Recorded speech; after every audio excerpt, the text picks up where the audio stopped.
Hi friends, welcome to my channel story book by Aaradhya. 25 సంవత్సరాల లోపు వయసు ఉన్న అమ్మాయికి 50 సంవత్సరాల వయసు ఉన్న వ్యక్తికి పెళ్లి చూపులు.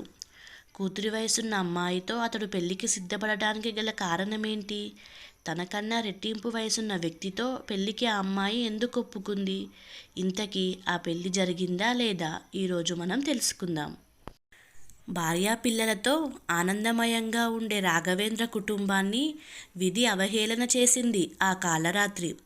కొడుకు అఖిల్, కూతురు శిరీషతో కలిసి వాళ్ళ అమ్మగారింట్లో జరగబోయే ఫంక్షన్కి రాఘవేంద్ర భార్య కల్పన కారులో విశాఖపట్నం ప్రయాణమైంది.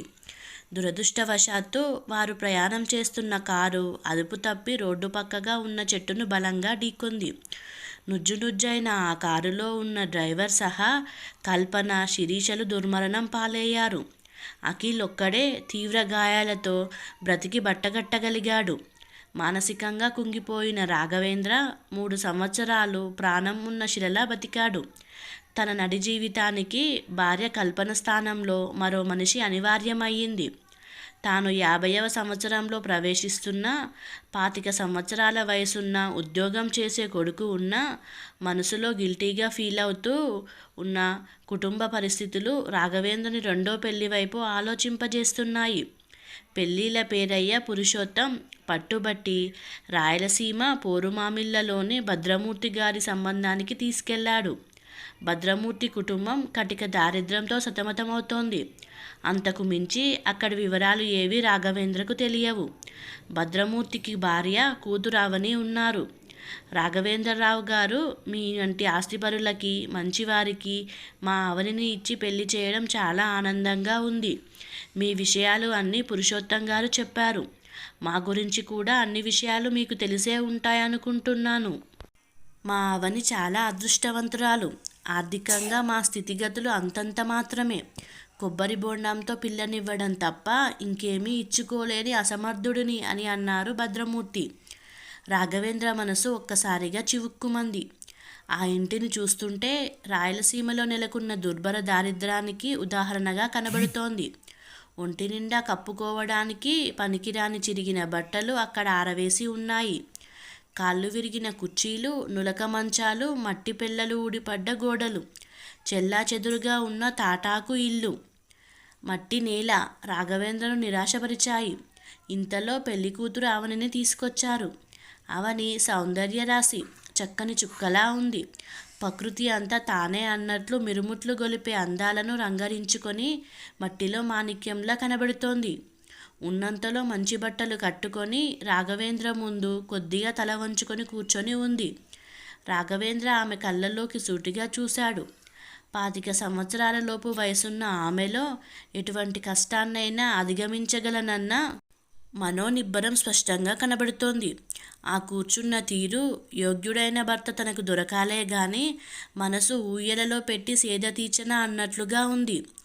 అమ్మాయి, అయ్యగారిని చూసి నీ అభిప్రాయం చెప్పు అని పురుషోత్తం అనడంతో నెమ్మదిగా తలెత్తి చూసింది.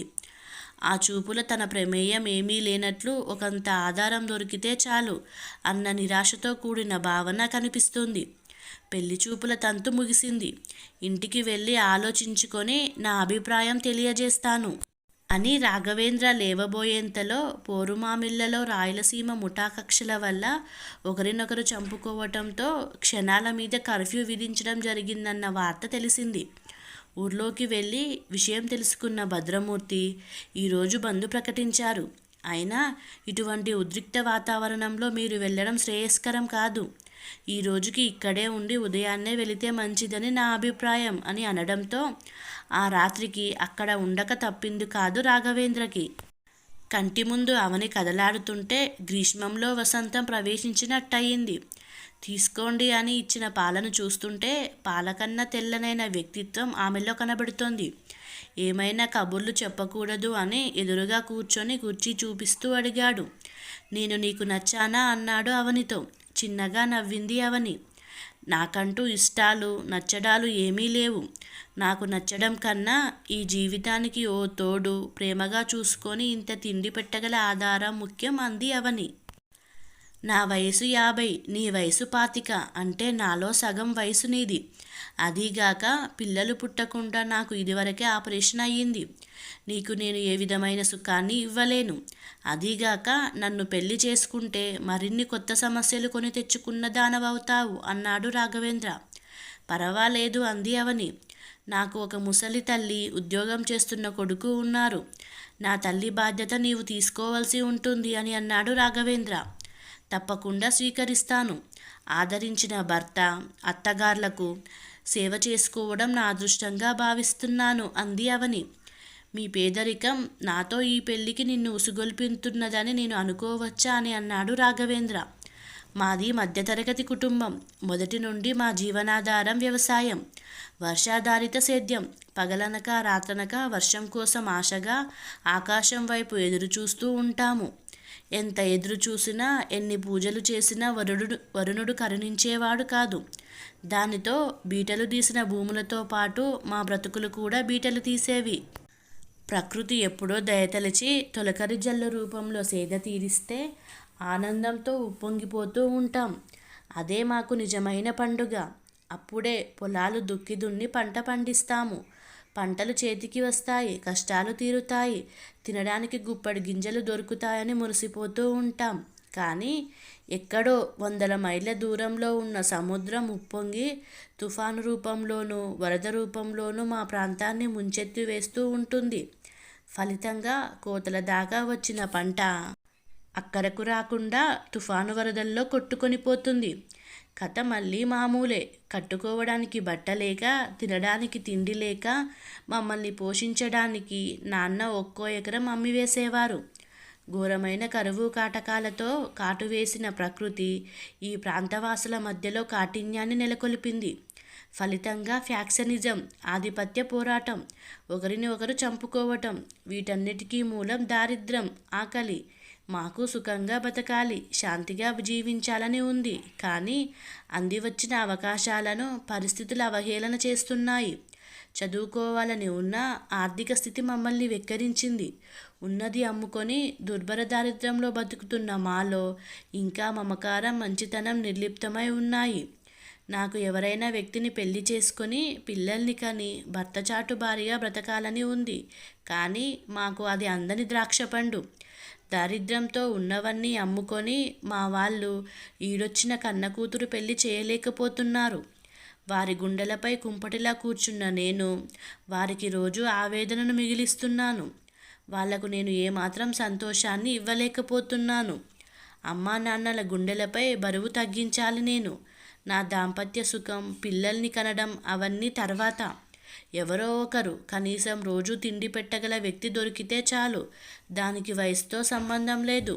మీలాంటి మనసున్న మనిషి దొరికినా చాలునని సంతృప్తి చెందుతున్నాను. మీ సాంగత్యంలో నా ఈ జీవితం సాగిపోవాలని నా ఆశ అని అవని చెప్పుకుపోతుంటే అపురూపంగా వింటున్నాడు రాఘవేంద్ర. ఆమె మాట తీరు, కుటుంబం కోసం పడుతున్న తపన, ఎంతటి కష్టంలోనైనా దృఢంగా ఉండే ఆమె వ్యక్తిత్వాన్ని మెచ్చుకోకుండా ఉండలేకపోయాడు రాఘవేంద్ర. ఇంతలో అమ్మ అవని, మీ పిన్నికి మరలా గుండెపోటు వచ్చింది. ఊపిరాడక కొట్టుకుంటుంది. నీకోసం కలవరిస్తుంది. ఒక్కసారి రాగలవా అని పక్కింట్లో ఉండే ఆయన పరుగులాంటి నడకతో వచ్చి చెప్పేసరికి రాఘవేంద్రతో సహా అందరూ అటు పరుగు తీశారు. నడివయసురాలైన ఆవిడ ఊపిరాడక బాధతో తల్లడిల్లుతోంది. అప్పటికి అక్కడికి 50 మందికి పైగా పోగయ్యారు. వచ్చిన ఆడవారు, మగవారు కంగారు పడుతూ హడావిడి చేస్తున్నారే గాని ఏం చేయాలో ఎవరికీ పాలుపోవడం లేదు. గట్టిగా అరవకండి, నోరు మూసుకోండి అన్న అవని అరుపులాంటి మాటతో ఒక్కసారి ఆ ప్రాంతం నిశ్శబ్దం అయింది. ఎంతో అనుభవం ఉన్న దానిలా అవని గుండెపోటు వచ్చినప్పుడు తీసుకోవాల్సిన జాగ్రత్తలు తీసుకుంటూ ప్రథమ చికిత్స చేస్తోంది. మిగతా వారు ప్రేక్షక పాత్ర వహించారే గాని ఇంకేమీ చేయలేకపోయారు. మొత్తానికి ఒక అరగంట తర్వాత ఆ మనిషి నెమ్మదిగా మామూలు స్థితికి రాసాగింది. చాలా సహాయం చేశావమ్మా. నీవు లేకపోతే మీ పిన్ని నాకు దక్కేది కాదు అని ఆ ఇంటి యజమాని అంటుంటే కుతూహలంగా చూడసాగాడు రాఘవేంద్ర. అతనికి ఆ క్షణంలో అవని చాలా విలువైన వ్యక్తిగా అనిపించింది. ఏరా రాఘవ, మొన్న చూసిన సంబంధం గురించి ఏం ఆలోచించావు? అమ్మాయి బాగానే ఉందని అన్నావు. అదీగాక అమ్మాయికి మొదటి పెళ్లి సంబంధం. ఇంతకన్నా కావాల్సింది ఏముంది చెప్పు? నువ్వు ఒప్పుకుంటే వెంటనే పంతులు గారిని పిలిచి ముహూర్తాలు పెట్టిస్తాను అన్న అమ్మ పిలుపుతో వర్తమానంలోకి వచ్చిన రాఘవేంద్రకు మనసులో లేదు. అసలు మొదట్లో సంబంధానికి వెళుతున్నప్పుడు ఆమె అంత చిన్న అమ్మాయి అని తెలియదు. అతని ఊహకు భిన్నంగా లేత వయసులో ఉన్న అమ్మాయిని పెళ్లి చూపుల్లో కూర్చోబెట్టారు. పురుషోత్తం మాట వరుసకైనా అమ్మాయి వివరాలు చెప్పలేదు. ఆమెకు వయసుకు తగ్గ ఊహలు, ఆలోచనలు ఉంటాయి. కానీ ఆర్థిక స్థితి బాగుండక తనతో పెళ్లికి ఒప్పుకుంది. తప్పనిసరి పరిస్థితులలో ఈ వివాహం చేసుకోవడానికి అంగీకరించింది. ఇది న్యాయం కాదు. అవకాశం వచ్చింది కదా అని తను ఈ సంబంధం ఒప్పుకోవడం నేరమవుతోంది. చదువు, అందం, సంస్కారం, చక్కటి గుణం అన్నీ ఉండి కూడా దారిద్ర్యం వలన ఎంతోమంది ఆడపిల్లలు ఈనాడు ఇటువంటి తప్పుడు నిర్ణయాలు తీసుకోవాల్సిన పరిస్థితి ఏర్పడుతోంది. అదే ఆర్థికంగా కొంత వెసులుబాటు ఉంటే ఇలా ఆలోచించవలసిన అవసరమూ ఉండదు. అయినా అవని కల్మషం లేని హృదయం, మాటల్లో నిజాయితీ, స్వచ్ఛమైన భావ ప్రకటన, ఎటువంటి సమస్యనైనా అధిగమించగలనన్న మనోనిబ్బరం, ఎదుటివారి మన్నన పొందగల నేర్పు, భర్తను లాలించగలిగిన నైజం, ఇవన్నీ ఆమెను పెద్దింటి కోడల్ని చేయవలసి ఉంది. ఆమె ఓ మహాలక్ష్మి. తను పాదం మోపిన ఇల్లు బృందావనంలా అలరారుతుంది. కేవలం లేమితనం, దారిద్ర్యం వలన ఆమె ఈ విధమైన నిర్ణయం తీసుకోవడం తను జీర్ణించుకోలేకపోతున్నాడు. ఆలోచిస్తున్న రాఘవేంద్ర మనసు గట్టిపడటంతో ఓ నిర్ణయానికి వచ్చాడు. మనసు తేలికపడి తన మనసులో మాటని అవని తండ్రి భద్రమూర్తికి ఉత్తరం ద్వారా తెలియజేశాడు. ప్రియమైన భద్రమూర్తి గారికి, మంచి మర్యాదలతో నా మనసును ఊరలాడించిన మీ సంస్కారానికి జోహార్లు. మనిషి మనుగడకు, కోరికలకు, ఫీలింగ్స్కు డబ్బు, ఆర్థిక స్థితిగతులు ప్రతిబంధకం కారాదని నా ఉద్దేశం. మీ అమ్మాయి అవని నాకు పూర్తిగా నచ్చింది. ఆమె సంస్కారం నన్ను పూర్తిగా ఆకర్షించింది. ఆమె ఓ మంచి భర్తకు భార్యగా, పిల్లా పాపలతో సుఖంగా ఉండాలని కోరిక. నేను విషయం తెలియక పురుషోత్తం గారి పట్టుదల మీద మీ ఇంటికి వచ్చాను. మీ ఇంటి వాతావరణం నాకెంతో నచ్చింది. మీ అమ్మాయిని చూసిన తర్వాత నాకు నేను చిన్నతనంగా ఫీల్ అయ్యాను. నేను ఆమెకు తగిన భర్తని ఎంత మాత్రం కాదు. కానీ అవని మాకు కావాలి. ఆమె రాకతో మా ఇల్లు బృందావనం అవుతుందని ఆశిస్తున్నాను. అందుకే ఆమెను నా కోడలిగా చేసుకొని పూలవాన కురిపించాలి అనుకుంటున్నాను. మా అబ్బాయి అఖిల్ బ్యాంకులో పనిచేస్తున్నాడు. వాడు నా మాట జవదాటడని నా అభిప్రాయం. వెంటనే పెళ్లికి ముహూర్తాలు పెట్టించగలరు. అమ్మాయిని చూపించేందుకు రేపు ఆదివారం మా అబ్బాయితో కలిసి వస్తున్నాను. చిరంజీవి సౌభాగ్యవతి అవనికి దీవెనలు. ఇట్లు మీ భవదీయుడు రాఘవేంద్ర. కథ సమాప్తం. మీకు కనుక ఈ కథ నచ్చినట్లయితే ఈ ఛానల్ని సబ్స్క్రైబ్ చేసుకోగలరు. Please subscribe.